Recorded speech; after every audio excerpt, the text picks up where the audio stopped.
Hi എല്ലാവർക്കും നമസ്കാരം. ഇന്നത്തെ വീഡിയോയിൽ ഹെൽത്തി ആയിട്ടുള്ള റാഗി ദോശ എങ്ങനെയാണ് തയ്യാറാക്കുന്നതെന്ന് കണ്ടു നോക്കാവേ. ഇൻസ്റ്റൻ്റ് ആയിട്ട് നല്ല ടേസ്റ്റ് ആയിട്ടുള്ള റാഗി ദോശയാണ്. ഒരു പ്രാവശ്യമെങ്കിലും ഇതുപോലെ റാഗി ദോശ ഒന്ന് തയ്യാറാക്കി നോക്കണേ. രാവിലെ പെട്ടെന്ന് തന്നെ നമുക്ക് ചെയ്തെടുക്കാൻ പറ്റിയ അടിപൊളി ഒരു ദോശയാണ്. അപ്പോൾ ഈ റാഗി ദോശ തയ്യാറാക്കാനായിട്ട് ആദ്യം തന്നെ ഒരു ബൗളിലേക്ക് ഞാനിവിടെ 1 കപ്പ് റാഗിപ്പൊടി എടുക്കുന്നുണ്ട്. ഇതിൻ്റെ കൂടെ തന്നെ നമുക്ക് വേണമെങ്കിൽ കുറച്ച് 2 സ്പൂണ് ഗോതമ്പ് പൊടി ചേർത്ത് കൊടുക്കാം. ഞാനിപ്പോൾ ഒരു 2 സ്പൂണ് റവയാണ് ചേർത്ത് കൊടുക്കുന്നത്. അപ്പോൾ കുറച്ച് ക്രിസ്പി ആയിട്ട് നമുക്ക് ദോശ തയ്യാറാക്കിയെടുക്കാം. നിങ്ങൾക്ക് ക്രിസ്പി ആയിട്ട് വേണമെന്നുണ്ടെങ്കിൽ റവ ചേർത്ത് കൊടുത്താൽ മതി. ഇല്ല നല്ല സോഫ്റ്റ് ആയിട്ട് വേണമെന്നുണ്ടെങ്കിൽ ഗോതമ്പ് പൊടി 2 സ്പൂൺ ചേർത്ത് കൊടുത്താൽ മതി കേട്ടോ. അപ്പോൾ ഞാനിവിടെ 2 സ്പൂണ് റവ ചേർത്ത് കൊടുത്തു. പിന്നെ ആവശ്യത്തിനുള്ള ഉപ്പ് കൂടെ ചേർത്ത് കൊടുത്തു. എന്നിട്ട് ഇതിലേക്ക് നമുക്ക് കുറേശ്ശെ വെള്ളം ഒഴിച്ചിട്ട് നന്നായിട്ട് ഇതൊന്ന് മിക്സ് ചെയ്തെടുക്കാം.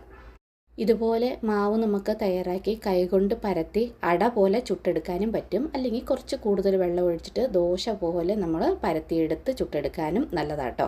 അപ്പോൾ ഞാനിവിടെ കുറേശ്ശെ വെള്ളം ഒഴിച്ച് ഈ മാവൊന്ന് ഇങ്ങനെ റെഡിയാക്കിയെടുക്കാം. ഇതുപോലത്തെ ഒരു ഹാൻഡ് വിസ്ക് ഉണ്ടെങ്കിൽ നമുക്ക് അതുകൊണ്ട് പെട്ടെന്ന് തന്നെ കട്ടകളൊന്നും ഇല്ലാതെ ഇതുപോലെ ഒന്ന് മിക്സ് ചെയ്തെടുക്കാൻ പറ്റും. രാവിലെ നമുക്ക് ഹെൽത്തി ആയിട്ട് എന്തെങ്കിലും കഴിക്കണം, അല്ലെങ്കിൽ വൈകുന്നേരം എന്തെങ്കിലും ഹെൽത്തി ആയിട്ട് ഈസി ആയിട്ട് തയ്യാറാക്കി കഴിക്കണം എന്ന് തോന്നുമ്പോൾ നമുക്ക് പെട്ടെന്ന് തന്നെ തയ്യാറാക്കാൻ പറ്റിയ അടിപൊളി ഒരു റാഗി ദോശയാണ്.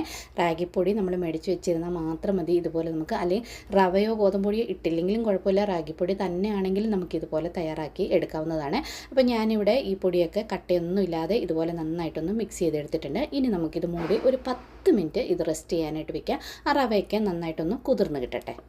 ഇതുണ്ട്, ഞാനിപ്പോൾ മാവൊന്ന് മിക്സ് ചെയ്തിട്ട് 10 മിനിറ്റ് ആയിട്ടുണ്ട്. 10 മിനിറ്റ് ആയി കഴിയുമ്പോഴത്തേനും മാവ് റവയൊക്കെ ആ വെള്ളമൊക്കെ വലിച്ച് ഒന്നുകൂടെ ഒന്ന് മാവ് കുറച്ച് കട്ടിയായിട്ട് കിട്ടും. ഇനി നമുക്ക് കുറച്ച് ഇൻഗ്രീഡിയൻസ് കൂടെ ഇതിലേക്ക് ചേർക്കാം. ഞാനൊരു 1/4 സ്പൂണ് ജീരകം, ചെറിയ ജീരകമാണ് ഇതിലേക്ക് ചേർത്തത്. ഇനി നമുക്ക് ഒരു കുറച്ച് ചില്ലി ഫ്ലേക്സിന് പകരം പച്ചമുളക് അരിഞ്ഞ് ചേർത്താലും മതി കേട്ടോ. ഇനി ഞാൻ ഇതിലേക്ക് ഒരു കുറച്ച് ചിരകിയ തേങ്ങ ചേർക്കുന്നുണ്ട്. അതോടൊപ്പം തന്നെ ഒരു പകുതി ക്യാരറ്റ് ഇതുപോലെ ഗ്രേറ്റ് ചെയ്തത് കൂടെ ചേർത്ത് കൊടുക്കുന്നുണ്ട്. ഇതിലേക്ക് നമുക്ക് കുറച്ച് മല്ലിയില, നല്ല ഫ്രഷ് ആയിട്ടുള്ള മല്ലിയില ചെറുതായിട്ട് കട്ട് ചെയ്തതും കൂടെ ചേർത്ത് കൊടുക്കാം. എന്നിട്ട് ഇത് നമുക്ക് തവി കൊണ്ട് നന്നായിട്ടൊന്ന് ഇതെല്ലാം കൂടെ ഒന്ന് മിക്സ് ചെയ്ത് യോജിപ്പിക്കാം.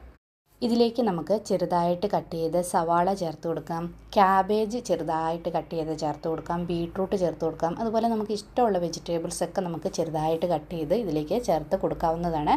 വെള്ളം കുറച്ച്, ഞാൻ പറഞ്ഞല്ലോ, വെള്ളം കുറച്ച് നമ്മൾ ഇത് മിക്സ് ചെയ്യുകയാണെങ്കിൽ നമുക്ക് കൈകൊണ്ട് പരത്തി അട പോലെയും ഇത് തയ്യാറാക്കി എടുക്കാവുന്നതാണ് കേട്ടോ. ഇപ്പം നമ്മുടെ മാവൊക്കെ ഇവിടെ റെഡി ആയിട്ടുണ്ട്. ഇനി ദോശക്കല്ല് നന്നായിട്ട് ചൂടായി കഴിയുമ്പം കുറച്ച് എണ്ണ ഇങ്ങനെ ദോശക്കല്ലിൽ ഒന്ന് ആക്കി കൊടുത്തിട്ട് നമ്മൾ റെഡിയാക്കി വെച്ചിരിക്കുന്ന ആ മാവിൽ നിന്ന് എത്രത്തോളം മാവ് വേണോ അത്രത്തോളം മാവ് നമ്മൾ സാധാരണ ദോശയൊക്കെ തയ്യാറാക്കുന്ന പോലെ ഇതുപോലെ മാവ് ഒഴിച്ചു കൊടുത്തിട്ട് ഇങ്ങനെ ഒന്ന് നന്നായിട്ട് സ്പ്രെഡ് ചെയ്തെടുക്കാം. നമുക്ക് ഈസി ആയിട്ട് തന്നെ ഇതുപോലെ ഒന്ന് ഇത് സ്പ്രെഡ് ചെയ്തെടുക്കാൻ പറ്റും. ദോശയൊക്കെ നന്നായിട്ട് എല്ലായിടും സ്പ്രെഡായി കഴിയുമ്പം നമുക്കിതൊന്ന് മൂടി വയ്ക്കാം. മൂടി വെച്ച 2 സൈഡും നമുക്ക് പെട്ടെന്ന് തന്നെ വെന്ത് കിട്ടും. ഒരു 3-4 സെക്കൻഡ് കഴിയുമ്പോഴത്തേനും ഒരു സൈഡ് നന്നായിട്ട് വെന്ത് കിട്ടും. നമ്മളൊരു മീഡിയം ഫ്ലെയിമിൽ വേണം ഇത് വെക്കാനായിട്ട്, അല്ലെങ്കിൽ അടിഭാഗം പെട്ടെന്ന് കരിഞ്ഞു പോകും.